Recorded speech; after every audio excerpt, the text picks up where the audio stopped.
İkinci avlod millatlar siyosati. Abdori Huangang. Millatlarning qo'shilib bir gavda bo'lishi va gullanib bir gavda bo'lishini ilgari surish. Birinchi qism. Tarjimada Uyg'ur Pidoi tarjimonlar guruhidan Bilmasjon. Millatlar masalasi izchil holda davlatning birligi, xalqning ittifoqligi, uzun mazgillik amilligi bilan munosabatlik bo'lgan tüp masala bo'lib keldi. Mana bu millatlarning o'zaro aloqalashish, fikrlashish va qo'shilib ketish taraqqiyot iqimiga moslashishga ehtiyojli bo'lib, xalqarodagi muvaffaqiyatli tajribalardan ulgu elish va mag'lubiyatlardan yetarlik ibrat elishga mahir bo'lish. Davr taraqqiyotiga mos holda birinchi avlod millatlar siyosatini ikkinchi avlodga o'zgartish kerak. Ya'ni siyosiy, iqtisodiy, madaniyat, jamiyat qatorliq har sohalardan davlat ichidagi har qaysi millatlarning qo'shilib bir gavda bo'lish. Puhralarning etnik guruhi ingini va 56 millat uqumini o'zliksiz ojizlashtirish, Junxo ulusi kimligi ingini va kimligini qabul qilishni o'zliksiz kuchaytirish, Junxo ulusining bir gavda bo'lishini haqiqiy turda olg'a surish, Junxo ulusining bir gavda bo'lib gullanishini ilgari surish, Junxo ulusi cho'ng oilasini o'rtaq barpo qilish, Junxo ulusining buyuk gullanishini amalga oshirish kerak. Millatlar masalasi izchil holda davlatning birligi, xalqning ittifoqligi, uzun mazgillik amilligi bilan munosabatlik bo'lgan tüp masala bo'lib keldi. Iqtisodning tez suratda eshishi va kishilarning huquq engining qadamma-qadam rivojlanishi, millatchilikning bir xil ideologiya sifatida safarbarlikka kelishi va tartibga solish rolining kuchayib berishiga ergishib, milliy ong ba'zi bir to'plarda tez taraqqiyotlarga erishdi. Milliy omil keltirib chiqargan ijtimoiy masalalar kundan kunga ro'shanlashib, ba'zi rayonlarning bo'lginchilikka, terrorchilikqa qarshi duch kelgan kurash vaziyati texmi murakkablashib, sotsialistik zamonaviylashtirish qurilishini olg'a surish, Junxo ulusining buyuk gullanishini amalga oshirish jarayonida davlatning uzun muddat amilligini qo'g'dash masalasi to'g'ri inkos qaytirishimiz zarur bo'lgan favqulodda ta'xirsiz, favqulodda mo'yin bo'lgan strategiyalik masalaga aylandi. 2010 yili yanvar va mayda ayrim ichilgan markazning 5 qatimliq Shizang xizmati yig'ini va Shinjang xizmat yig'ini millatlarning aloqalashishi, fikrlashishi, qo'shilib ketishini ilgari surishning yetakchi prinsipi va talablarini aniq o'ttirg'a qo'ydi. Bu davlatimiz millatlar siyosatining birinchi avloddan ikkinchi avlodga o'zgarishining alomati bo'lib, oz sonliq millat rayonlarining halqima taraqqiyotini ilgari surish, Junxo ulusi oilasini o'rtaq qurib, davlatning uzun muddatlik amilligini qo'g'dash uchun kuchli bo'lgan nazariyaviy yo'l yo'riq va ideyaviy qurol bilan ta'minladi. Biz qanday qilganda davlat ichidagi har qaysi millatlarning texmi tashabbuskorlik bilan aloqalashish, texmi cho'nqur fikrlashish, texmi angliq holda qo'shilib ketishini ilgari surib, qo'shilib bir gavda bo'lgan Junxo ulusi bo'la olamiz. Birinchi, millatlarning qo'shilib bir gavda bo'lishini ilgari surish, davlat ulusi kimligini qabul qilish, ya'ni Guozu Rentong va kuchaytirishning alayda muhimligini to'liq tonish kerak. Siyosatşünaslıq prinsipi boyunca qaraganda, dövlətning uzun müddətlik əmirligi bir tərəfdən kimlikni qəbul qilishqa, yana bir tərəfdən məcburlashqa tayinadi. Bularning birisimi kam bo'lsa bo'lmaydi. Məcburlash asosliqi saqchi, sud, turma, armiya qatorliq dövlətning məcburlash apparatlarına tayindigan bo'lib, hozirgi jamiyatda qonun dövlətning asosliq məcburlash quroliga aylanmoqda. Qəbul qilish bo'lsa, angliq holdagi kimlikni qəbul qilish, ya'ni shunfin rentong va psixik jihatdan qəbul qilish, ya'ni shinli rentong bo'lib, kishilarning jamiyatdagi roli va jamiyat o'lchimini o'zining harakat o'lchimi qilib o'zlashtiradigan angliq ravishdagi o'zgartish harakatidir.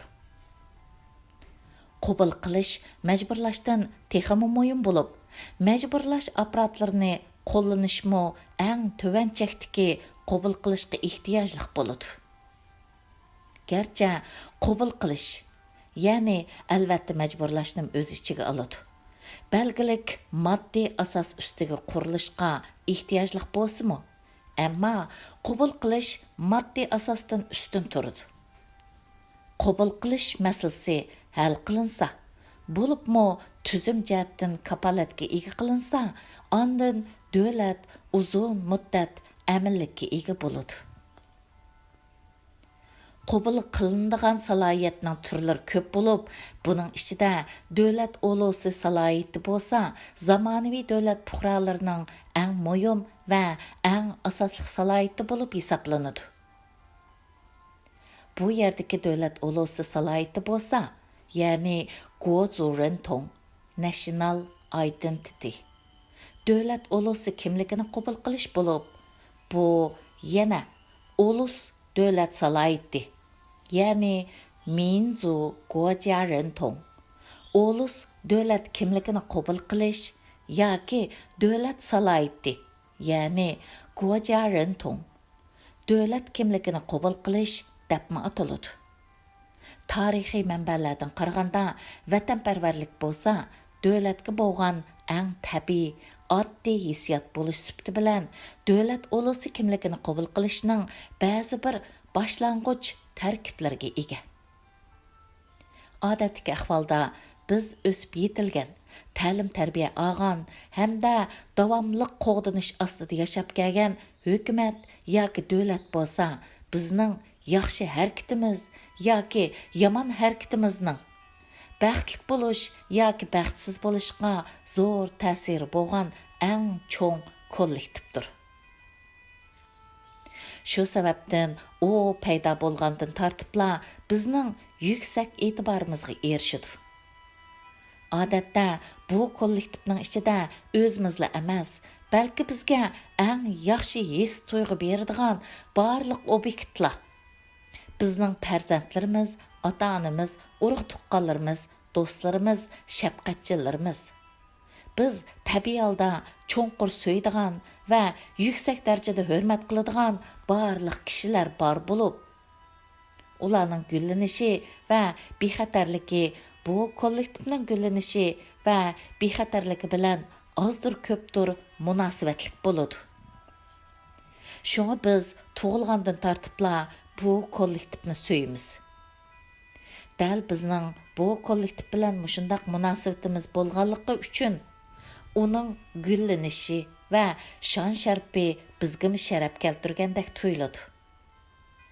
Biz uni o'xshash turdagi boshqa kollektiv bilan selishtirgan vaqtimizda uningda bor bo'lgan afzalliklar tufaylidan faxrlanamiz. Aksicha, u ba'zi jihatlardan o'xshash turdagi boshqa kollektivlarga yetolmaganda nomus his qilamiz. Ammo cho'qim shuni ko'rib yetishimiz kerakki, bir odamning oddiy holdagi vatanparvarlik ideyasining bo'lishi hargizmi davlat, ya'ni davlat ulusi kimligini qabul qilganligini bildirmaydi. Qat'iy qilib aytganda, dunyo tarixida insoniyat faqat yaqinqi zamon ulus davlatini qurgandan keyinla zamonaviy ma'niga ega davlat, ya'ni davlat ulusi salohiyati paydo bo'lgan bo'lib, mana bu ulus davlati salohiyatidir. Ulus davlati qurilishdan burun kishilarni davlatga sodiq bo'ldi degandan ko'ra podshohga yoki hukmronlik qilg'uchiga sodiq bo'ldi degan yaxshiroq edi. Qulluq jamiyat va feodallik jamiyatki davlatlarni ulus davlati degili bo'lmaydi. Kishilarning davlat kimligi salohiyati, ya'ni davlat kimligini qabul qilishi faqat oddiy holdagi hissiyot edi.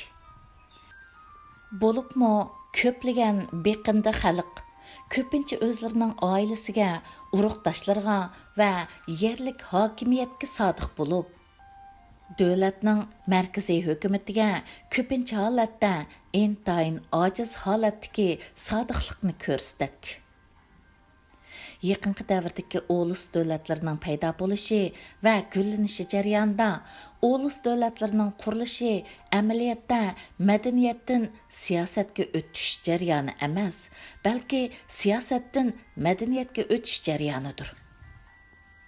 Yaqinqi zaman ulus davlatlarining qurilishiga ergishib, ulus uqumi keng ma'noga ega bo'ldi.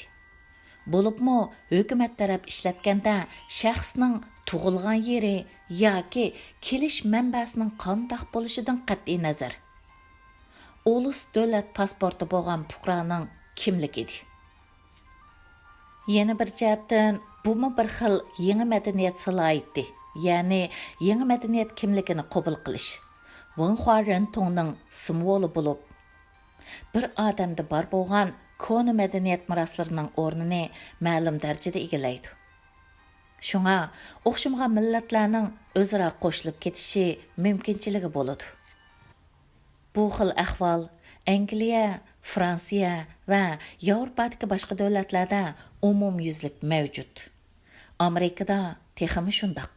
Biroq Sharqiy Yevropa va boshqa rayonlarda ulus yanada shu burunqi hukm bo'yicha bo'lib, ma'lum bir madaniyat alaydilikka ega bo'lgan muayyan etnik guruhini ko'rsatadi. Ammo ulusning siyosiy o'rni yanada o'zgarmagan. Bu etnik guruhlarning doirasini belgilashda turayotgan joyi, tili va dini asos qilinadi. Polshada hech qanday bir Yahudi davlat tavalligi bo'lganligi sababidan polik bo'lib qolmaydi.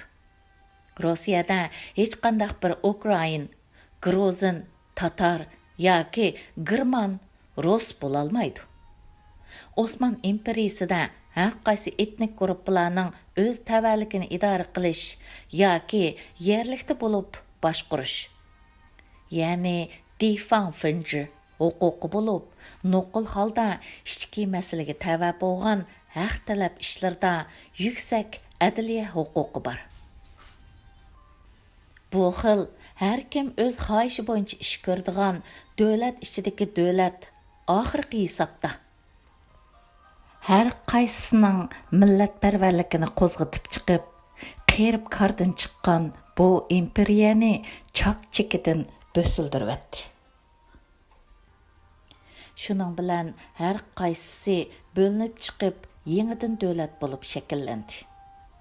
Shunglashqa, shuni cho'nqur tunib yetishimiz kerakki, ulus davlatining davlat ulusi, ya'ni ulus bilan davlatni birdaklashtirish obyektiv taraqqiyot yuzlanishiga moslashish yoki moslasholmaslik, xalqning burun qaysi millatdan kelib chiqqanligini ayirmaydigan o'rtaq davlat ulusi, ya'ni ulus davlati salohiyatini qurib chiqish, ya'ni xalqqa davlat ulusi kimligini qabul qildirish yaqinqi va hozirgi zamon davlatlari yuzlanayotgan eng asosliq vazifadir. Har bir etnik guruhga salohiyatni yasab chiqishda davlatning siyosiyligi eng kuchli bo'ladi va boshqani chetga qoqadi. Agar etnik guruhga tavallik tuyg'usi kishilik qadr-qimmatning panoh joyi bo'lsa, undaqda bir etnik guruhga dövlət şəkliga ega bo'lgan vaqt, bu xil təvəllük tuyg'usi ən güclü bo'lgan vaqtdır. İnsaniyət aləmində ən uzun davamlaşalaydigan siyasi təşkil bolsa, dövlətdən başqa narsa emas. Məyli tarixqa qarsaqmı, yoki hozirgi reallikqa qarsaqmı, xalqning ulus dövlət salohiyatini qurib chiqish, ya'ni xalqqa ulus dövləti kimligini qabul qildirish bo'lsa, vatanparvarlik hissiyotini va uyushqoqlikni kuchaytirish, zamonaviy davlatlarning jamiyatni boshqarishi, davlatning uzun muddatlik aminlikini saqlab qolishning eng asosli ichki mohiyatlik talabidir. Agar davlat shaxsiy kimlikning davomlashishi yoki kelish manbasi bo'la olsa, undaqda davlat huquqi tabiiy holda qabul qilinadi. Shunga davlat ulusning gavdalanishi bo'lib, o'zining kimligini xalq, ya'ni go'min deb qaraydigan ashu kishilar o'z baxti bilan davlat baxtiga o'xshash muomala qiladi. Zamonaviy davlatlar boj, shaxsiy harakatning ijtimoiy harakatlarga qarshi chiqmaslik talabi qatorliq alohida ham zo'r iqtisodiy va siyosiy talablar jihatdan o'z boshqarishida bo'layotgan shaxslarga besim tushirib qolmasdan, davlat yana o'zining amaliyotda keltirib chiqargan ta'siri orqali boshqa barliq kishilar ustida turib, kollektivlik ongni talab qiladi. Ya'ni ulus kimligi, menzo'shinfanni talab qiladi.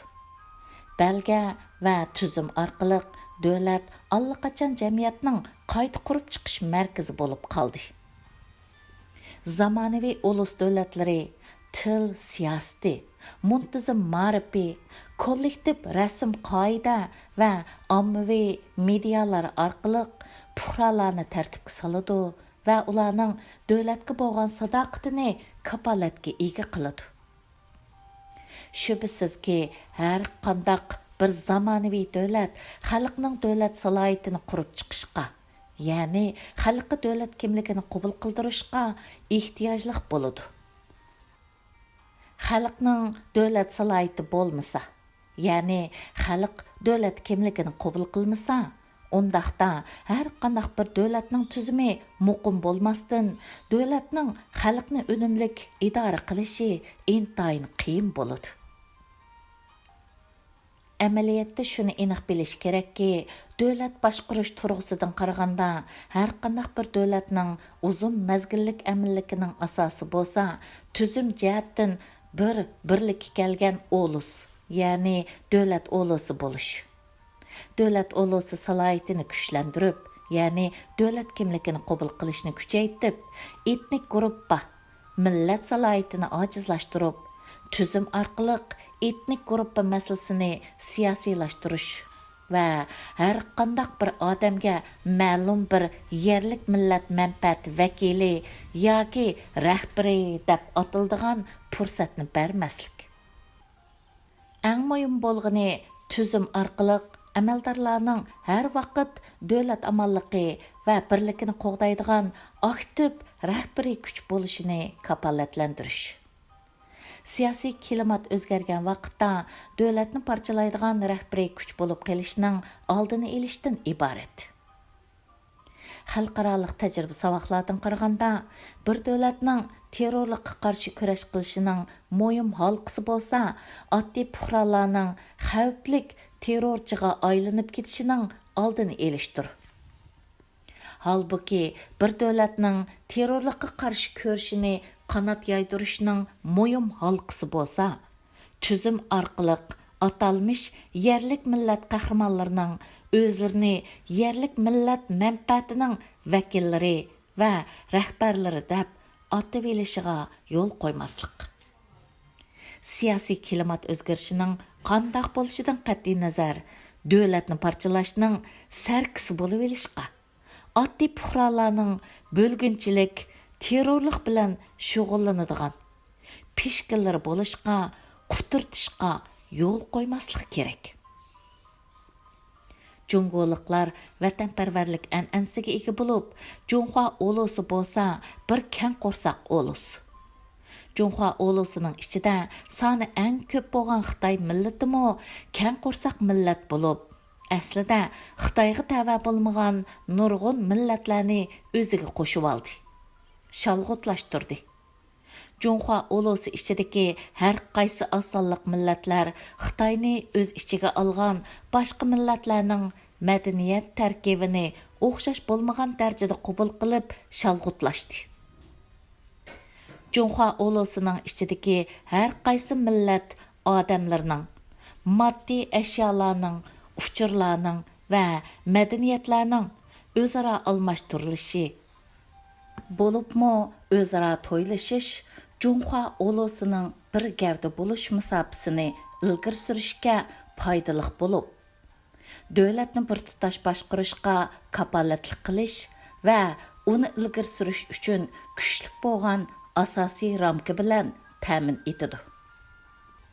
Biroq sagaklik bilan shuni ko'rib yetishimiz kerakki, davlatimizning zamonaviy ulus davlat qurish tarixi nisbatan qisqa bo'lganligi uchun bo'libmi davlatimizning 2000 yildan ortiq feodallik tuzum hukmronlik tarixi bo'lganligi ham bepoyon zaminga ega ko'p millatlik davlat bo'lganligi feodallik tuzum qoldiqlarining ta'siri o'xshamagan darajada obyektiv mavjud bo'lganligi uchun ba'zi kishilarning qulluq, ya'ni chinmin yoki biqindi xalq ingi texi to'liq tozlanib bo'lmagan. Puhralik ingi, davlat ingi yanala nisbatan ojiz bo'lib kelmoqda. Alayda ig'ir masala bo'lsa, ba'zi bir chat chegirdagi milliy rayonlarda murakkab tarixiy va ijtimoiy omillarning ta'siridan tor bo'lgan millat, ya'ni etnik guruhi ingi kuchlik. Aksicha, Junxua ulusi salohiyati va davlat salohiyati bir qadar ojiz. Milliy bo'lginchilik ideyasi yanala yoshirin holda yetilayotgan bo'lib, jamiyatning muqimligi va davlatning amonligiga xavf yetkazayotgan jiddiy va asosli sababdir.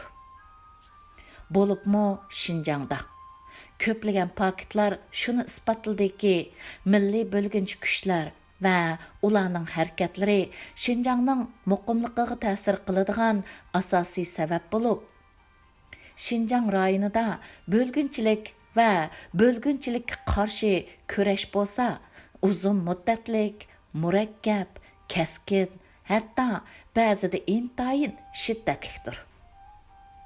Shunga davr taraqqiyotiga moslashgan holda millatlarning qo'shilib bir gavda bo'lishi har millat xalqining davlat ulusi, davlat kimligini qabul qilish tuyg'usini tiklash va kuchaytirish, jamiyat muqimligini qo'g'dash va davlatning uzun muddatlik aminligiga kapolatlik qilishni jiddiy ravishda hal qiladigan, favqulodda muhim va ta'xirsiz amalga oshiradigan bir vazifa bo'lib qoldi.